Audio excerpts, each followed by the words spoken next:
Apa yang perlu kita lakukan sebagai seorang Katolik? Gereja Katolik mengajak kita turut mengenal apa yang disebut dengan ajaran sosial gereja. Saya Romo Bondi.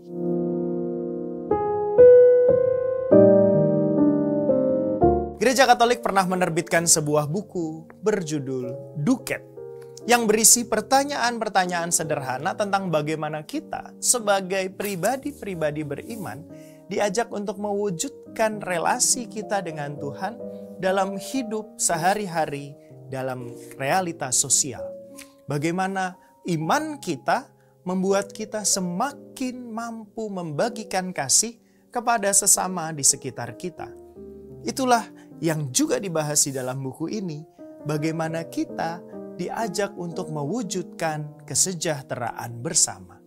Gereja Katolik Keuskupan Agung Jakarta turut mengingatkan kita bahwa kesejahteraan bersama adalah sebuah langkah penting bagi hidup umat beriman untuk mulai mewujudkan peradaban kasih, di mana kehadiran Tuhan yang mengasihi kita mendorong kita untuk juga mengasihi orang-orang di sekitar kita. Melalui partisipasi, solidaritas, dan juga subsidiaritas, kita diajak untuk hidup dalam kebersamaan untuk mewujudkan kesejahteraan bersama. Tetapi selalu ada sebuah pertanyaan besar, kenapa sih kok saya juga perlu menyejahterakan orang lain? Kenapa tidak saya saja yang sejahtera?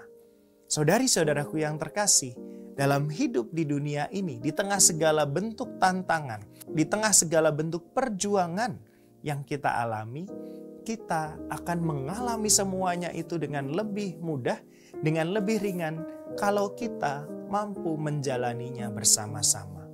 Dan kebersamaan itu akan menjadi lebih sempurna ketika tidak sebatas pada sekedar hadirnya saja tubuh yang bersama-sama, tetapi juga kalau bisa terjadi pertumbuhan bersama, kesejahteraan yang bisa dirasakan oleh semakin banyak orang.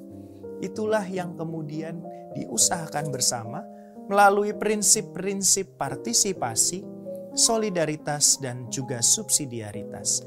Membuat semakin banyak orang sejahtera, semakin merasakan kasih Tuhan untuk dapat menjalani hidup ini dengan sukacita sebagaimana Tuhan mengharapkan kita sebagai pribadi beriman senantiasa memancarkan sukacita di dalam hidup kita. Ketika Tuhan bersama dengan kita dan kita pun hadir bersama dengan orang lain, maka segala bentuk tantangan yang terjadi dalam hidup kita, khususnya dalam kebersamaan kita sebagai pribadi beriman, dapat kita tempuh dengan kekuatan yang kita dapatkan dari Tuhan sendiri.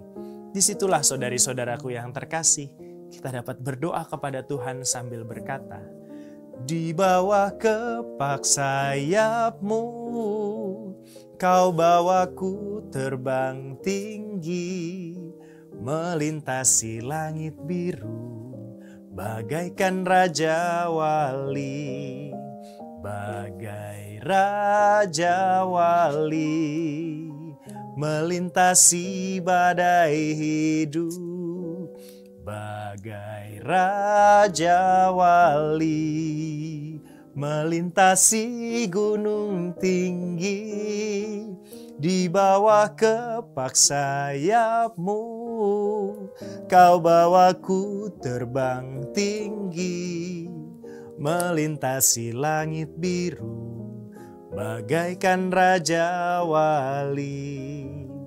Semoga dalam kebersamaan yang saling menyejahterakan, kita dapat hidup untuk melintasi segala bentuk tantangan dalam kebersamaan dengan sesama yang dipersatukan dengan kehadiran Tuhan yang mencintai kita.